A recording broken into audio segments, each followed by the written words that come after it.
Stand on any bustling sidewalk in downtown Chicago today, and your senses are instantly flooded. The concrete canyons echo with the roar of the L train, the blare of traffic, and the constant vibrating hum of millions of people moving through the loop. Let's lock our vision on this exact spot, right here on Clark Street, and freeze the modern chaos. If we hit rewind, dropping back through the decades, the towering glass skyscrapers rapidly dissolve into the ashes of a catastrophic fire. The grid of asphalt streets unpaves itself, regressing into deeply rutted dirt roads. Keep rewinding, and those muddy settlements vanish completely, replaced by a sprawling expanse of ancient, untouched wetlands. We've traveled 12,000 years into the past, arriving at a barren, post-glacial plain left behind by the receding waters of the Ice Age. Looking at this desolate mudflat, we have to uncover how its natural geography dictated the entire layout of the metropolis above it. Every modern skyscraper and paved lane rests on a 12,000-year timeline of human ambition. This map shows the topography of the region exactly as the immense Ice Age glaciers melted. As the waters of Lake Chicago receded, they exposed a vast, flat landmass that effectively acted as a geographic lottery ticket.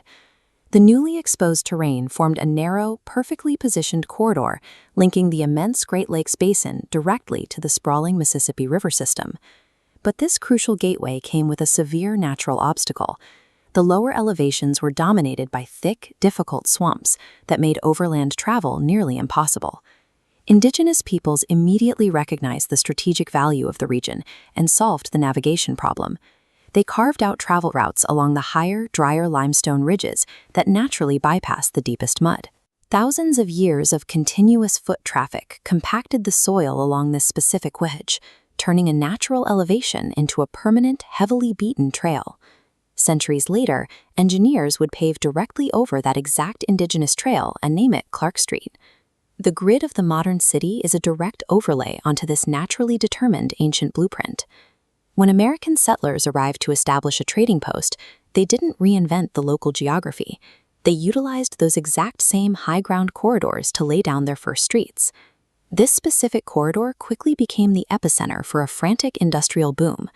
Multi-story wooden structures shot up almost overnight, creating a highly combustible maze of tightly packed buildings alongside new rail lines and cobblestone streets. That relentless, unchecked expansion carried a devastating physical risk. When the Great Chicago Fire ignited, the densely packed wooden city fueled an unstoppable inferno. The destruction was absolute.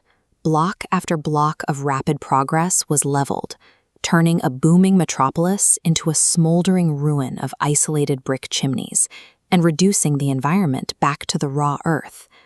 Yet, the geographic advantage of this specific location, that vital link between the Great Lakes and the Mississippi, remained entirely intact.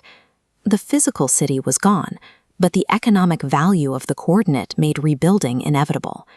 Standing at our fixed vantage point over the ashes, the disaster presented a completely blank slate. City planners faced a massive engineering dilemma.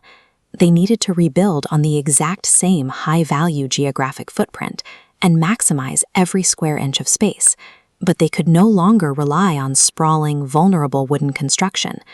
Architects and engineers solved this by abandoning load-bearing masonry and locking steel frames together to carry the weight of massive structures. They began building vertically, inventing the modern skyscraper. The fire acted as the catalyst that transformed a two-dimensional indigenous dirt ridge into a three-dimensional steel canyon.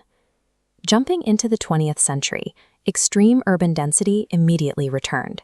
Streetcars, automobiles, and crowds flooded the exact same pathways, repopulating the new vertical landscape.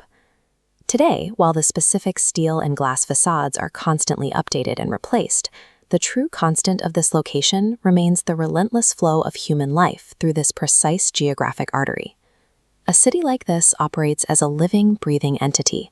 It continuously accumulates layers of history, absorbing immense tragedies and responding with striking structural resilience. The next time you walk across the Chicago River or look up at the towering heights of the Loop, consider the ground beneath your feet. With every daily commute, Every urban delivery and every single footstep through this modern infrastructure is active participation in a geographic destiny that was locked into place 12,000 years ago.